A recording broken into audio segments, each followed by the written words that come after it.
तो यहाँ पर लेकर आ गए हैं आपके लिए सबसे महत्वपूर्ण वीडियो और सबसे इम्पोर्टेंट वीडियो, ठीक है ना, जो कि आपके लिए बेहद इंपॉर्टेंट और बेहद ही महत्वपूर्ण है।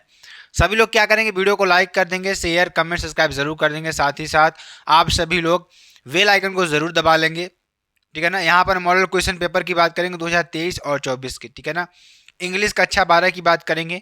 मैक्सिमम मार्क्स इसमें आपको 100 नंबर दिया जाएगा और समय 3 घंटे 15 मिनट आपको इसमें दिया जाएगा, ठीक है ना। पहले हम मॉडल पेपर की बात करें, क्योंकि यहाँ पर ध्यान दीजिएगा, पूरा का पूरा सोल्यूशन बताने वाले हैं। किसका बताने वाले हैं? यूपी एमएसपी, ठीक है ना। यूपी एमएसपी आपका जो बोर्ड एग्जाम में 2023 और 24 के लिए मॉडल पेपर जारी किया ना, उसकी मैं यहाँ पर चर्चा करूंगा, ठीक है ना। और first 15 minutes are allotted to the candidates for reading the question paper, यानी शुरू के जो 15 मिनट होंगे ना, वो क्वेश्चन पेपर पढ़ने के लिए आपको दिए जाएंगे।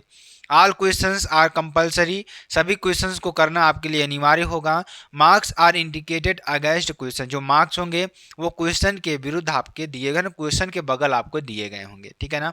तो इतनी बात आपको समझ में आई, इतनी बात आपको दी होगी उसमें, ठीक। और ये हमारे जनरल इंस्ट्रक्शंस होते हैं जो कि आपके लिए बेहद इंपॉर्टेंट होते हैं, बहुत ही महत्वपूर्ण होते हैं आपके लिए जानना, ठीक है ना। अब चलिए ध्यान दीजिए, कॉपी को चलते हैं। कॉपी आपको कैसे मिलेगी, ध्यान दीजिए, कॉपी आपके लिए है, ये आपको कुल कॉपी मिले। कॉपी ध्यान दीजिएगा सेम टू सेम ऐसे ही आपकी रहेगी। यहाँ आपके लिए डेमो कॉपी है एक तरीके से। जब आपको वहाँ कॉपी मिलेगी तो यहाँ पर आपको केंद्र की मुहर और केंद्र व्यवस्थापक की मुहर रहेगी, ठीक। ये जब तक नहीं पड़ी रहेगी तब तक आपको यहाँ पर नहीं आपकी कॉपी वैलिड नहीं मानी जाएगी, ठीक। अब ये देखिए, आपकी इंटरमीडिएट परीक्षा उत्तर प्रदेश की परीक्षा कॉपी है, ठीक है ना। और यहाँ पर ध्यान दीजिएगा, परीक्षार्थी उत्तर पुस्तिका किसी भाग में अपना नाम नहीं लिखे। जो परीक्षार्थी होंगे उत्तर पुस्तिका के किसी भी भाग में अपना नाम नहीं लिखेंगे, ठीक। केंद्राध्यक्ष एवं कक्ष निरीक्षक को यह अधिकार होगा कि वे परिषद की परीक्षा में सम्मिलित होने वाले परीक्षार्थियों की तलाशी ले सकते हैं, ठीक। परीक्षार्थी उत्तर पुस्तिका के पृष्ठ भाग पर दिए गए निर्देशों को ध्यानपूर्वक पढ़ें तथा सावधानी के साथ पालन करें, ठीक। और निम्नांकित क्रमांक 1 से 6 तक की पूर्ति परीक्षार्थी स्वयं करेंगे, ठीक है ना। इस उत्तर पुस्तिका का प्रयोग करने से पहले परीक्षार्थी यह भी देख लें कि उस पर वही वर्ष परिचित है जिस वर्ष में वह परीक्षा दे रहा है, ठीक। यह आपका हो जाएगा। और परीक्षार्थी सभी प्रविष्टियां शुद्ध एवं स्पष्ट रूप से स्वयं भरेंगे। जो इसमें आपको भरना है वो शुद्ध रूप से आपको भरना है और स्पष्ट तरीके से जो भी ध्यानपूर्वक सारी चीज़ों को यहाँ पर आपको फिलअप करना है, ठीक। इस बात को आप नोटिस कर लीजिए हमारे, तो आपके लिए बेहद इंपॉर्टेंट हो जाएगा और बहुत ही महत्वपूर्ण हो जाएगा, ठीक है ना। चलिए आगे बात करेंगे। अगर विषय एवं प्रश्न पत्र की बात करें तो विषय आपका क्या हो जाएगा? इंग्लिश हो जाएगा, आपको डाल देना है। अनुक्रमांक हमने डालना आपको बताया हुआ है कि आप शब्दों में कैसे डालेंगे, अंकों में कैसे डालेंगे। तो अंकों में यहाँ आपका लिख देना है और एक एक शब्दों का यहाँ पे आप एक एक अंकों का यहाँ पे आपको शब्दों में लिख देना है। जैसे 5 है तो 5 लिखेंगे, 9 है तो 9 लिखेंगे। इस तरीके से आपको यहाँ पर अपना अनुक्रमांक डाल देना है शब्दों में, ठीक। इतनी बात आपको समझ में आई। उसके बाद संकेतांक यहाँ पे हिंदी में देखिए 1 1 5 3 ऐसे आपको डालना है, ठीक है ना। और यहाँ पर प्रश्न पत्र पर अंकित संकेतांक की बात करेंगे, यूपी एमएसपी 2024 की बात करेंगे, ठीक। परीक्षा का दिन, यहाँ पर आपका परीक्षा का दिन जो भी होगा आपको डाल देना है। परीक्षा की तिथि एवं पाली की बात करेंगे, परीक्षा की तिथि एवं डाल देना है, इसमें डाल देना है जो भी तिथि पे आप जिस जिस डेट को परीक्षा दे रहे हैं वो डाल देना है। पाली, अगर सुबह आप पेपर देने जा रहे हैं तो प्रथम आपको लिखना है, अगर 2 बजे पेपर देने जा रहे हैं तो वहाँ पे आपको द्वितीय पाली डालना है, ठीक। केंद्र का नाम यहाँ पे आपको डाल देना है कि आपका जो केंद्र का नाम है वो क्या है, ठीक है ना। अब देखिए कक्ष निरीक्षक भरें, यहाँ पर कक्ष निरीक्षक को भरना होगा। परीक्षा कक्ष संख्या एग्जाम रूम नंबर यहाँ पे आपको डाल देना है और कक्ष निरीक्षक का पूरा नाम व स्पष्ट अक्षराक्षर यहाँ पे आपको डाल देना है और दिनांक यहाँ पे आपको डाल देना है, ठीक है ना। ये आपको कर देना है, ठीक। इतनी बातें आपको कर देना। अब चलिए हम आपको मॉडल पेपर सॉल्व करना बताते हैं। देखिए ये आपका मॉडल पेपर है, इसको कैसे सॉल्व करेंगे, एक एक प्रश्न को बारीकी से हम समझाएंगे और अच्छी तरीके से आपको बताने का प्रयास करेंगे, ठीक है ना। तो सभी लोग क्या करेंगे, वीडियो को एक बार शेयर कर देंगे, लाइक कमेंट सब्सक्राइब जरूर कर देंगे, साथ ही साथ आप सभी लोग बेल आइकन को ज़रूर दबा लेंगे, ठीक है ना। बेल आइकन को ज़रूर दबा लेंगे और जो आपके लिए बेहद इंपॉर्टेंट और बेहद ही महत्वपूर्ण है, ठीक है ना। चलिए ध्यान दीजिएगा यहाँ पर और ध्यान दीजिएगा। सेक्शन ए की बात करेंगे। सेक्शन ए में हमारा क्या आता है, रीडिंग आता है। रीडिंग में क्या होता है मेरे प्यारे बच्चा लोग, अगर ध्यान से देखा जाए तो देखिए मेरे प्यारे बच्चा लोग, यहाँ पर सेक्शन ए रीडिंग की बात करेंगे। रीडिंग का मतलब आपको समझना है, ध्यान दीजिएगा। ये रीडिंग है, तो रीडिंग का मतलब ध्यान दीजिएगा। रीडिंग का मतलब क्या होता है? क्वेश्चन को पढ़ करके, रीड मीन्स क्या होता है? पढ़ना। इसको पढ़ करके, क्या करके? पढ़ करके इसका उत्तर आपको देना है। क्या करके? पढ़ करके इसका उत्तर आपको देना है। ठीक। और इसमें आपको जो आपका देखिए आपका पैसेज दिया हुआ है, पूरा पैसेज आपका दिया हुआ है, और इस पैसेज को आपको पहले अच्छी तरीके से पढ़ना है। अगर पढ़ना नहीं भी आता है तो मैं आपको इसका तरीका बताऊंगा, एकदम बेहतरीन तरीके से कैसे सॉल्व करना है आपको, वो तरीका मैं आपको यहाँ पर अच्छी तरीके से बताने वाला हूँ। बस आपको हमारे साथ जुड़े रहना है। अगर आपको पहली बार भी देख रहे हैं कि पैसेज कैसे सॉल्व करना है, तो उसका भी मैं तरीका बताऊँगा पैसेज सॉल्व करने का, ठीक है ना। और ध्यान दीजिएगा, ध्यान दीजिएगा, जो आपका पैसेज है ना, पैसेज को सॉल्व करने का पूरा तरीका आपको बताऊंगा, ठीक है ना। ये आपके लिए बेहद इंपॉर्टेंट और बेहद ही महत्वपूर्ण है। और साथ ही साथ ध्यान दीजिएगा यहाँ पर कि रीड द फॉलोइंग, देखिए जो आपका पैसेज है इसमें तो क्वेश्चन क्या कर रहा है कि read the following passage carefully and answer the question the follow, ठीक है, दैट फॉलो। मतलब इस पैसेज को केयरफुली तरीके से पढ़िए और इसमें जो क्वेश्चंस दिए हैं ना उसका आंसर आपको अच्छी तरीके से देना है। ठीक। तो चलिए ध्यान दीजिएगा, आपको लिखना कैसे है उसको भी चर्चा करेंगे, ध्यान दीजिएगा। जैसे आपको यहाँ पर देखिए पैसेज दिया हुआ है, the shift in the definitely, मतलब ये आपका पैसेज आपको लिखना है सेक्शन ए, ऊपर क्या डालना है? सेक्शन ए डालना है। और यहाँ पे आपको लिखना है आंसर नंबर 1। क्या लिखना है? आंसर नंबर 1 लिखना है। और कोई भी टेंशन की बात नहीं है, बस आपको हमारे साथ बने रहना है और जुड़े रहना है, ठीक है ना। और कुछ भी नहीं करना है। और जैसे जैसे मैं आपको बता रहा हूँ एग्ज़ाम में बिल्कुल यही ट्रिक आप अपनाइएगा, 100% श्योर है कि आपको अच्छा से अच्छा नंबर मिलेगा, ठीक है ना। चलिए ध्यान दीजिएगा।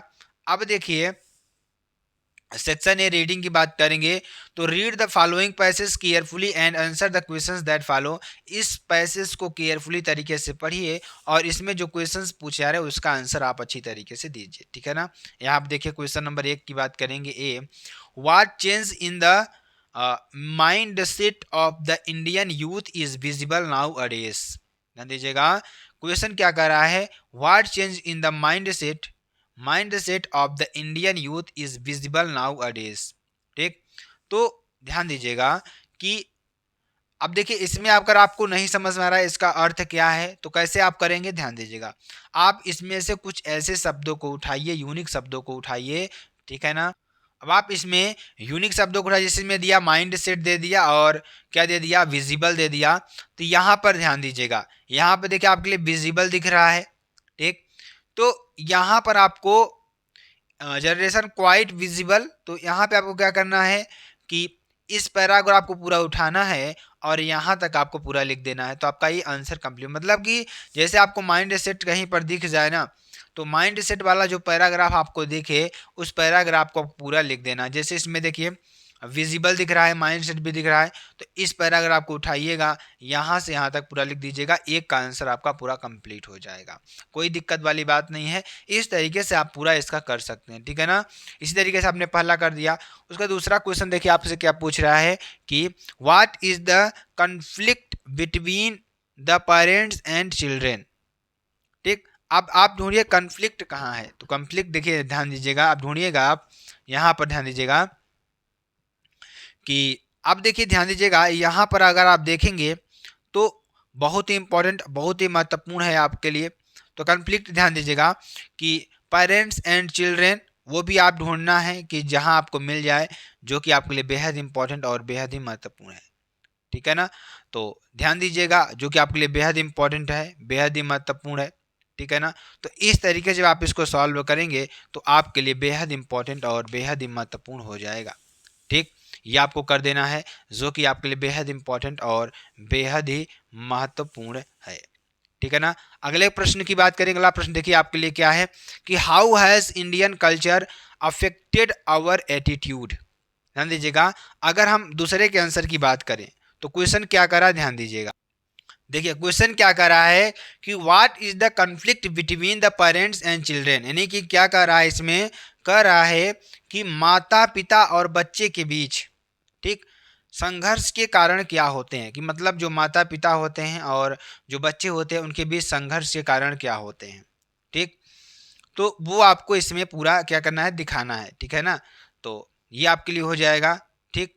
तो जैसे कि अगर आप बच्चे हैं, माता पिता हैं, तो क्या करते हैं, वो सिंसियर तरीके से सोचते हैं। जो बच्चे होते हैं वो चंचल होते हैं, वो सिंसियर तरीके से नहीं सोचते हैं, ठीक है ना।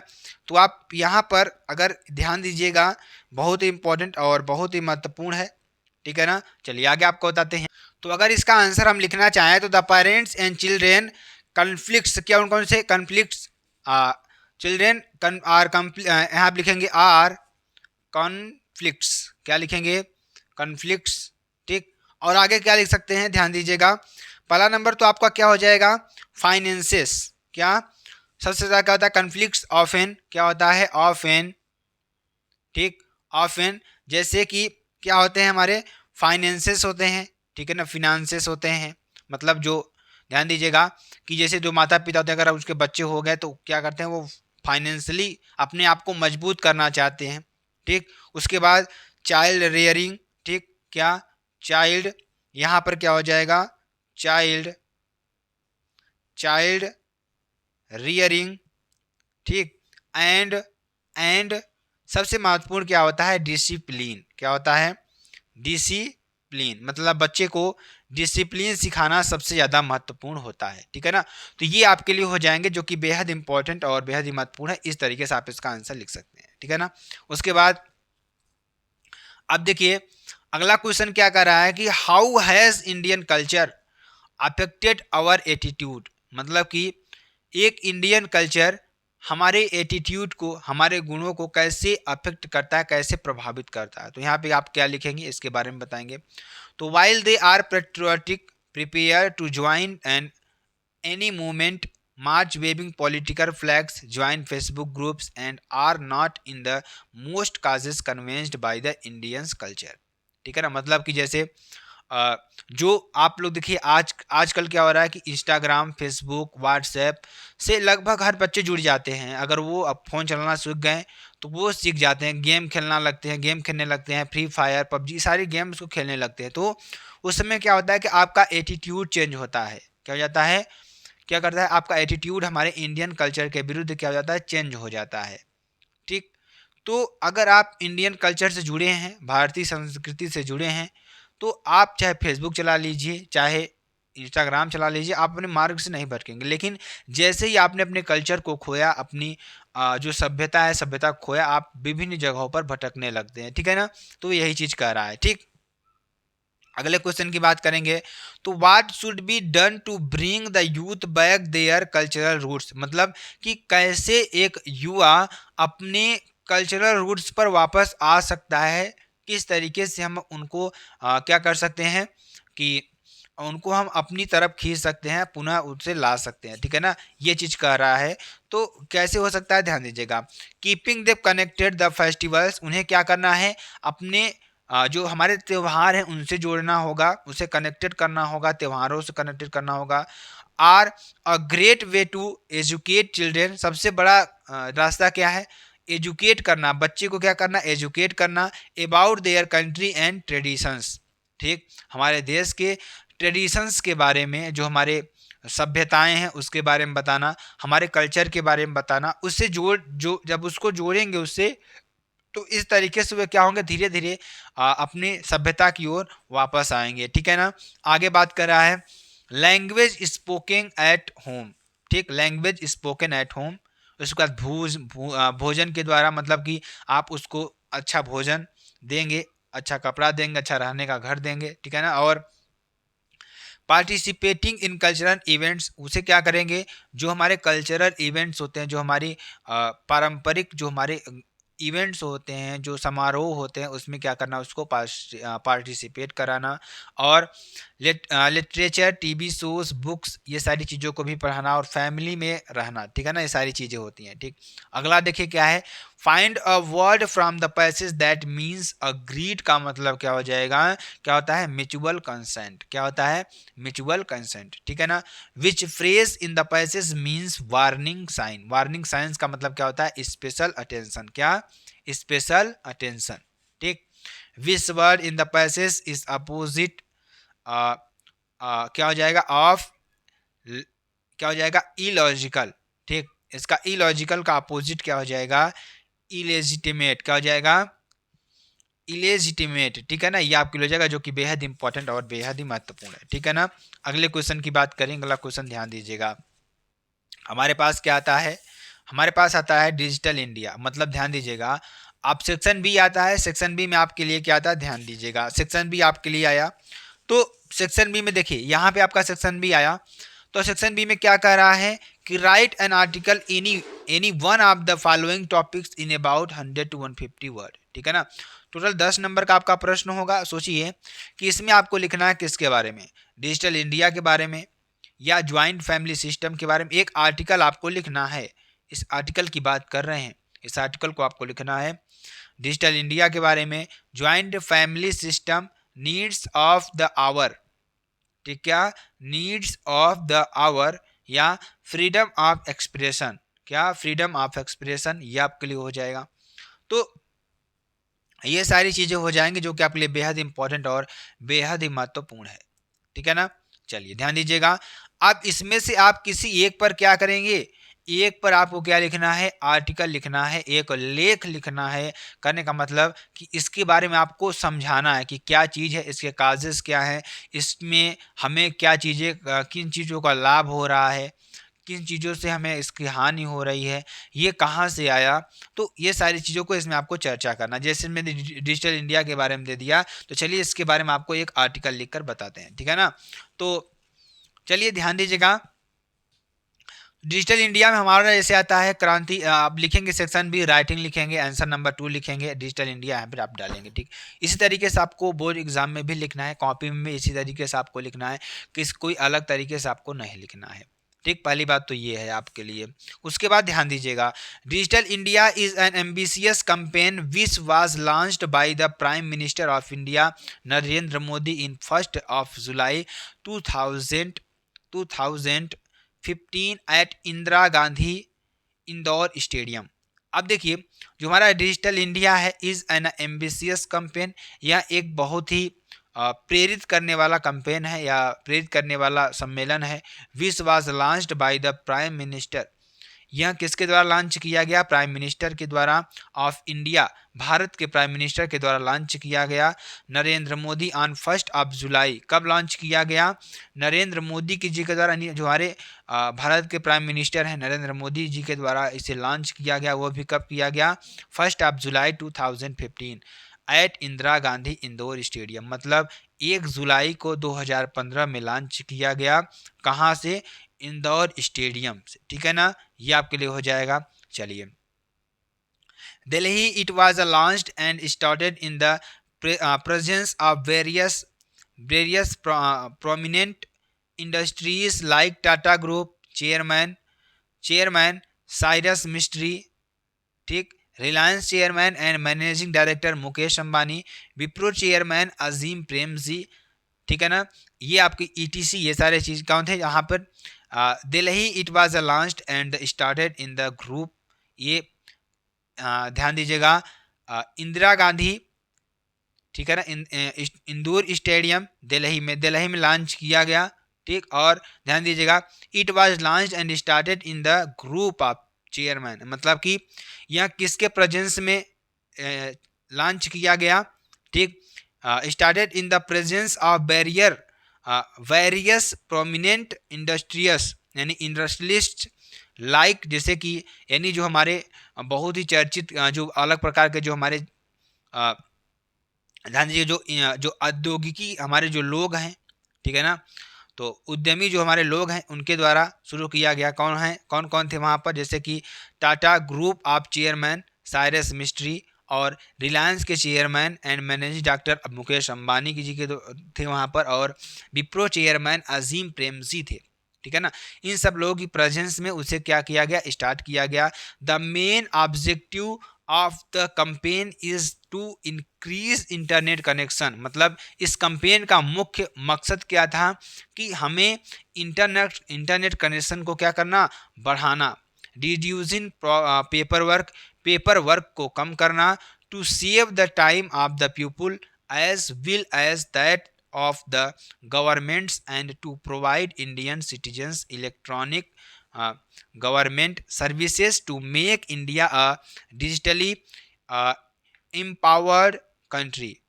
ठीक, उनका मकसद क्या था कि to save the time, time को बचाना, the people as well as that of the governments and the provide Indian citizens electronic government services to make India digitally empowered country. ठीक है ना, इंडिया को क्या करना, एक डिजिटली एम्पावर्ड देना। ठीक है ना, सर्विसेज सेवाओं में क्या करना, डिजिटली एम्पावर्ड देना, पावर को देना। डिजिटल इंडिया जो हमारा डिजिटल भारत है, मिशन एम्स टू, इसका मेन उद्देश्य है कि improve digitalisation and achieve success for the country. जो हमारा डिजिटलीकरण है, इसमें एक सक्सेस को मिले, यानी एक सक्सेस को पाना। ठीक है ना, ये आपके लिए हो जाएगा। Broadband highways universal access to mobile connectivity, मतलब ब्रॉडबैंड को बढ़ाना, ब्रॉडबैंड को और तेज करना, और गति देना। Universal access to mobile connectivity, जो हमारे मोबाइल कनेक्टिविटी को बढ़ाना। पब्लिक इंटरनेट एक्सेस प्रोग्राम, क्या करना, पब्लिक इंटरनेट जो हमारा एक्सेस प्रोग्राम है उसको बढ़ावा देना। ई गवर्नेंस, क्या करना, ई गवर्नेंस करना। ई क्रांति और ग्लोबल इंफॉर्मेशन, जो हमारी पर्यावरण इंफॉर्मेशन है। इलेक्ट्रॉनिक मैन्युफैक्चरिंग, जो हमारी तकनीकी, यानी जो हमारी इलेक्ट्रिक, जो हमारी विद्युत मैन्युफैक्चरिंग है, विद्युत निर्माण है। Training in information technology for jobs, यानी ट्रेनिंग देना इंफॉर्मेशन टेक्नोलॉजी की फॉर जॉब्स के लिए। ठीक, अर्ली हार्वेस्ट प्रोग्राम्स। ठीक है ना, digital India campaign in a great initiative to integrate digital technology for better future, मतलब कि इस, यानी campaign in a great initiative to integrate digital technology for better future, एक बेटर फ्यूचर के लिए इन सब प्रोग्राम को क्या करना, बढ़ावा देना। This project will benefit everyone especially, यानी ठीक है ना, especially villagers who travel long distance and waste time and money and doing paper works. ठीक है ना, मतलब कि जो लोग पेपर वर्क्स में अपना टाइम बर्बाद करते हैं, उनको उस सारी चीज़ों को क्या करना, बचाना। ठीक है ना, ये आपके लिए हो जाएगा। चलिए आगे आपको बताते हैं।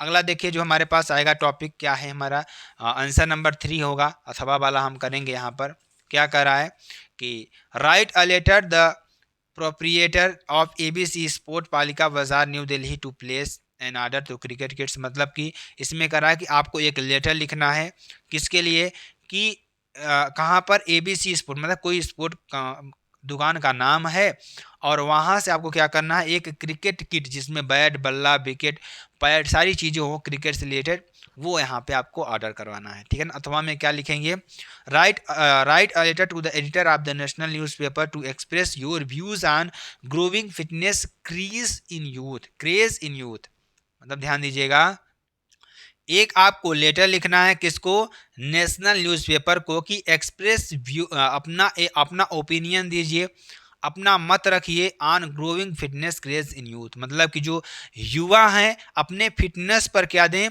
ध्यान दें। ठीक है ना, ये आपको एक लेटर लिखना है, किसको, नेशनल न्यूज़पेपर में, ये आपको छपवाना है कि जो युवा हैं अपने फिटनेस पर ध्यान दें, अपने फिटनेस को बढ़ाएं। चलिए इसको लिखते हैं अच्छी तरीके से। तो देखिए आप इसको अपने तरीके से भी लिख सकते हैं कि जैसे कि अपने जो हमारे युवा साथी हैं वो कैसे अपने हेल्थ को इम्प्रूव कर सकते हैं, ये चीज़ आपको बताना है। तो यहाँ आप लिखिए, यहाँ पहले आपको एड्रेस लिख देना है, 26 MG मार्ग, प्रयागराज, 20 अगस्त आपको यहाँ पर डाल देना है। ठीक, the editor Hindustan times Prayagraj, आपको यहाँ पर एड्रेस डाल देना है। ठीक है ना, उसके बाद यहाँ पे आप लिखेंगे डियर सर, क्या लिखेंगे, डियर सर या मैडम, कुछ भी लिख सकते हैं, कोई दिक्कत वाली, अगर मैडम है तो मैडम, सर है तो सर, कोई इसमें इशू वाली बात नहीं है। ठीक है ना, अब ले लिखिए यहाँ पर, kindly allow me to use the columns of your national daily to draw the attention of the express my views on the commendable rise of fitness craze among our youth, a trend that deserves our attention and support। कहने का मतलब कि kindly allow मी, हमें आप allow करिए, हमें आप क्या करिए, आज्ञा दीजिए, टू मी, मुझे आप आज्ञा दीजिए, use the column of your national daily newspaper, मतलब कि अपने न्यूज़पेपर की एक कॉलम को यूज़ करने के लिए, किसके लिए प्रयोग करने के लिए, इसके लिए कि draw the attention of the express my views on the comment commendable rise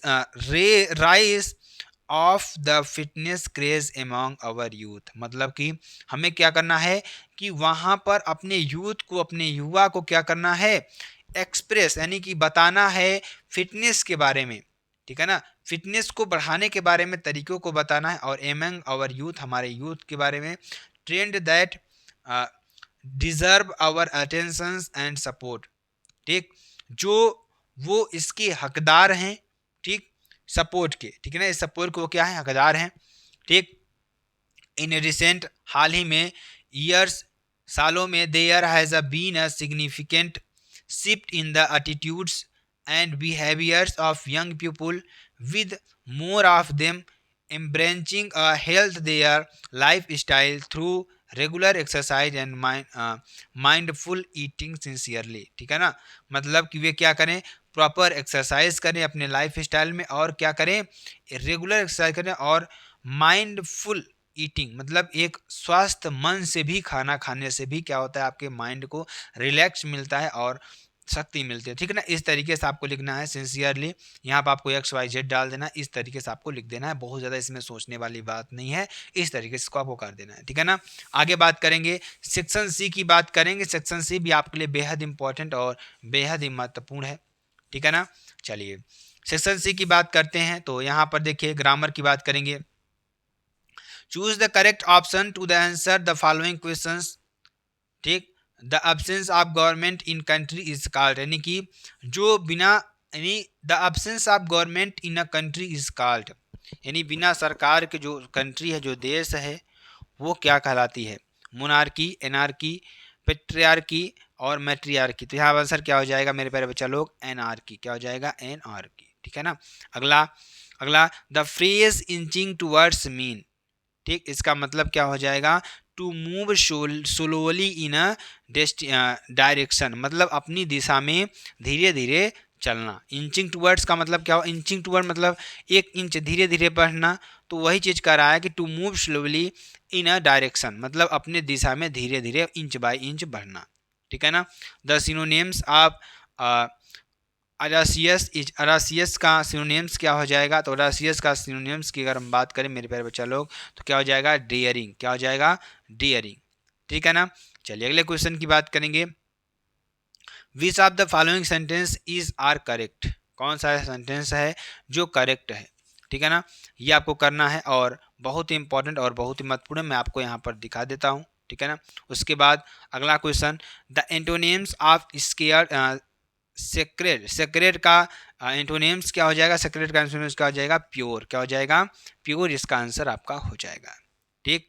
चलिए अगले क्वेश्चन की बात करेंगे। Change any one of the following in indirect speech में, इसको आपको चेंज करना है, तो पहला सेंटेंस ध्यान दीजिएगा, क्या है कि ध्यान दीजिएगा, जो कि आपके लिए बहुत ही इंपॉर्टेंट है, बहुत ही महत्वपूर्ण है, ठीक है ना। तो पहला देखिए क्या दे रखा है कि आई शेड, मैंने कहा, do not waste your time, अपना समय बर्बाद मत करिए, तो यहाँ पे क्या हो जाएगा, आई एडवाइज्ड हिम, मैंने उसे क्या किया, एडवाइज्ड किया, सुझाव दिया, him not to waste his time, अपना समय ना बर्बाद करें, ठीक है ना।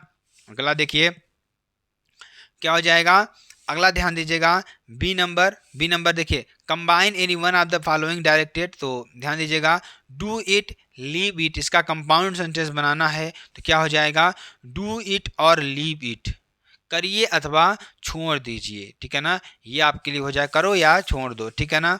चलिए आगे बात करेंगे, अगला क्वेश्चन ध्यान दीजिएगा, ये आपके लिए बेहद इंपॉर्टेंट और बेहद ही महत्वपूर्ण है, ध्यान दीजिएगा, क्या हो जाएगा, माई, ध्यान दीजिएगा, इसमें क्या कर रहा है, correct any one of the following sentences, ठीक, तो ध्यान दीजिएगा यहाँ पर, transform any one of the following directed, तो he has saved my life, तो क्या हो जाएगा, my life is saved by him, ठीक है ना, ये आपको बना देना है। अगला देखिए, मेल मेल, ठीक है ना, तो क्या हो जाएगा, बहुत इंपॉर्टेंट, बहुत ही महत्वपूर्ण है, एक मेल का मतलब क्या हो जाएगा, मेल का मतलब male usually refers to boys man और ठीक है ना, मतलब एक मेल का मतलब जो कि जनरली किसके मनुष्यों के लिए यूज होता है, आदमियों के लिए यूज होता है। एक मेल का मतलब क्या होता है, जो कि mail refers to post the postal service और ईमेल, ठीक है ना, ये आपके लिए हो जाएगा। ठीक, चलिए सेक्शन डी की बात करेंगे, आंसर नंबर 7 के ए की बात करेंगे, ठीक है ना। चलिए इसको अच्छी तरीके से समझते हैं, जो कि आपके लिए बेहद इंपॉर्टेंट है, ठीक है ना, जो कि आपके लिए बेहद इंपॉर्टेंट और बेहद ही महत्वपूर्ण है, ठीक है ना। चलिए सेक्शन डी की बात करेंगे, लिटरेचर की बात करेंगे, ठीक है ना। और ये ट्रांसलेशन अभी आपको लास्ट में करवाएंगे, ट्रांसलेट करना, जो कि आपके लिए बेहद इंपॉर्टेंट ये भी है, और ट्रांसलेट अभी करवाएंगे, ठीक है ना। इसके लास्ट में सबसे पहले क्या करेंगे, ट्रांसलेट करवाएंगे। ठीक, सेक्शन डी की बात करेंगे। क्वेश्चन देखिए, इसमें आपको चार नंबर के 2 क्वेश्चन पूछे जाएंगे, जिसमें आपको 8 नंबर दिया जाएगा। ठीक, तो ध्यान दीजिएगा, इसमें पूछ रहा है कि पहला क्वेश्चन 7 के ए का अथवा, ठीक है ना, अथवा में पूछ रहा है, who are the inhabited to Seemapuri, what do they the for their survival, इसको आपको छोड़ना है। हु वाज राजकुमार शुक्ला, राजकुमार शुक्ला कौन थे। What did he do bring Gandhi ji to Champaran, वह चंपारण में गांधी जी से क्यों मिलना चाहते थे। तो ध्यान दीजिएगा, यहाँ पर हो जाएगा, Rajkumar Shukla was a peasant looking like any other peasant in India। Rajkumar Shukla एक क्या थे, किसान थे, इंडिया के बाहर किसान थे। Poor and emaciated from Champaran, ठीक, present peasant in this mean, यानी he was illiterate but resolute different from other peasant in this mean, मतलब कि वे क्या थे, एक किसान थे, वे गांधी जी से चंपारण में मिलना चाहते थे, ठीक है ना, और वे उनका जो मत था अदर किसानों से क्या था, बहुत ही अलग था, ठीक है ना। आगे चलिए, अगला क्वेश्चन आपके लिए क्या है, ध्यान दीजिएगा, इसमें भी आप क्वेश्चन दिए हुए हैं। तो why was Jimny studios a popular place for poets, ठीक है ना। तो बी नंबर आपको यहाँ पर ध्यान दीजिएगा करना है, जो कि आपके लिए बेहद। Why did mister Hamel blame parents and himself for not paying proper attention to the study for French, ठीक, ये क्वेश्चन आपके लिए। उसके बाद 8वां नंबर की बात करेंगे। 8वां नंबर देखिए क्या कर रहा है कि answer any of the following about 80 words, इसमें करना है, ठीक है ना। तो इसमें आपको दिया है कि all we have to fear is fear itself, justify this statement on the basis of lessons deep water, ठीक, पहला क्वेश्चन ये आपका हो जाएगा, ठीक। और Sophie was the character of her own disappointment, do you agree, give reasons for your answer, ठीक है ना।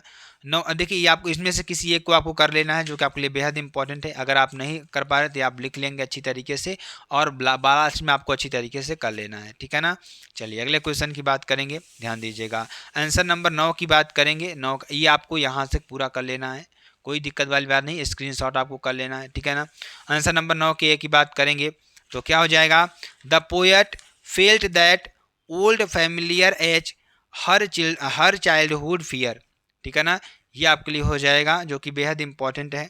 तो इसमें आपको दिया हुआ है, क्या दिया हुआ है कि and the old familiar ache my childhood fear but all I said was see you soon Amma, all I did was simply and smile and smile and smile, ठीक है ना, ये आपके लिए हो जाएगा, ठीक है ना। चलिए, तो पहला क्वेश्चन क्या कर रहा है कि what is the fear that has always pained the poetess, मतलब कि कौन सा ऐसा दर्द था जो कवियत्री को लगातार देता था, ठीक है ना। तो क्या करता था, द पोएट फेल्ट हमेशा महसूस करती थी कि द ओल्ड फैमिलियर, मतलब जब आप बूढ़े हो जाते हैं एज, तो हर चाइल्डहुड फियर, आपका बचपन आपको डराता है, ठीक है ना, ये आपके लिए हो जाएगा। चलिए ध्यान दीजिएगा, अगला क्वेश्चन क्या कर रहा है कि what is the contrast between the poetess feelings and her words, ठीक है ना, मतलब कि between the poetess and feelings and her words, उसके शब्दों में, ठीक है ना, पोएटेस में क्या, मतलब कि क्या था, उसके लिए क्या था, कौन सी मतलब दुख था, ये आपको बताना है, ठीक है ना। अगला क्या कर रहा है कि why did the poetess keep on smiling only, क्यों कवियत्री हमेशा स्माइल करने के लिए कहती हैं, ठीक है ना, बिकॉज क्योंकि he is a मोस्टर was happy, वह हमेशा खुश रहना चाहती थी, ठीक है ना। अगला क्वेश्चन ध्यान दीजिएगा, एक आपको सेंट्रल आइडिया लिखनी होती है। क्या लिखनी होती है? सेंट्रल आइडिया आपको लिखनी होती है, जो कि आपके लिए बेहद इंपॉर्टेंट है। ठीक है ना। इसमें दिया हुआ 3, keeping quiet, things of beauty, the road side stand, किसी को एक को आपको करना है। ठीक है ना। उसके बाद 11 नंबर की बात करेंगे तो answer the following question about 40 words आप में करना है। तो पहला क्वेश्चन क्या कर रहा है? what things on the third level were different from those on the other levels। ठीक है ना। उसका describe the environmental features of Antarctica, ये आपको करना है। ठीक है ना। why did Maharaja decide suffer the huge loss instead of allowing the British officer to get photographed with the hunted tiger. ठीक। How was Bama inspired by her elder brother. ठीक है, आपको करना है। Answer any one of the following questions in about 80 words, किसी को attempt करना है। तो what brings Derry closer to mister Lamb, ये हो जाएगा। What impression of Sadao as a doctor and a human being do you from on the basis of story the enemy. ठीक है ना, ये आपके लिए हो जाएगा। तो आपको इस तरीके से अच्छी तरीके से करना है। ठीक है ना। तो ये आपको कर लेना है पहले। उसके बाद ये आपको पूरा स्क्रीनशॉट कर लेना है कि कौन सा आंसर है, मैं आपको बता देता हूँ। 11 का ए का अथवा, ये वाला इसका आंसर लिखा हुआ है यहाँ पर, आपको कर देना है। ठीक है ना। उसके बाद 11 का बी का अथवा आपको कर देना है, इसको भी स्क्रीनशॉट अच्छी तरीके से कर लेना है। ठीक, ये आपको कर लेना है। ठीक। उसके बाद ध्यान दीजिएगा 12 का बी नंबर क्वेश्चन क्या कर रहा है कि व्हाट इंप्रेशन आप Sadao as a doctor and human being do you from on the basis of the story the enemy. ठीक है ना, ये आपको पूरा कर देना है, जो कि आपके लिए बेहद इंपॉर्टेंट और बेहद ही महत्वपूर्ण है। ठीक है ना। उसके बाद आंसर नंबर 6 की बात करेंगे और यहाँ पर इसका ट्रांसलेशन करेंगे अच्छी तरीके से, ध्यान दीजिएगा। ठीक है ना। तो ध्यान दीजिएगा, यहाँ पर हमने कुछ ट्रांसलेशन किया हुआ है। तो इसमें कह रहा है कि उन दिनों स्वामी विवेकानंद अमेरिका में एक महिला के यहाँ ठहरे हुए थे, जहाँ एक अपना भोजन खुद बनाते थे जहाँ वह अपना भोजन खुद बनाते थे। एक दिन वह भोजन करने जा रहे थे कि कुछ भूखे बच्चे पास आकर खड़े हो गए। स्वामी विवेकानंद ने अपनी सारी रोटियां उन बच्चों में बांट दी। यह देख महिला ने उनसे पूछा, आपने सारी रोटियां बच्चों को दे दी, अब आप क्या खाएंगे? उन्होंने मुस्कुराकर जवाब दिया, रोटी तो केवल भूख शांत करने वाली चीज़ है, यह मेरे पेट में नहीं तो उनके पेट में सही, देने का आनंद पाने के आनंद से बढ़कर है। ठीक है ना। तो यहाँ पर उन दिनों स्वामी विवेकानंद अमेरिका में एक महिला के यहाँ ठहरे हुए थे। तो इन दोज डेज, यहाँ पर लिखेंगे इन दोज डेज, उन दिनों Swami Vivekananda was staying at a women's house. ठीक, इन अंटार्कटिका में। ठीक है ना।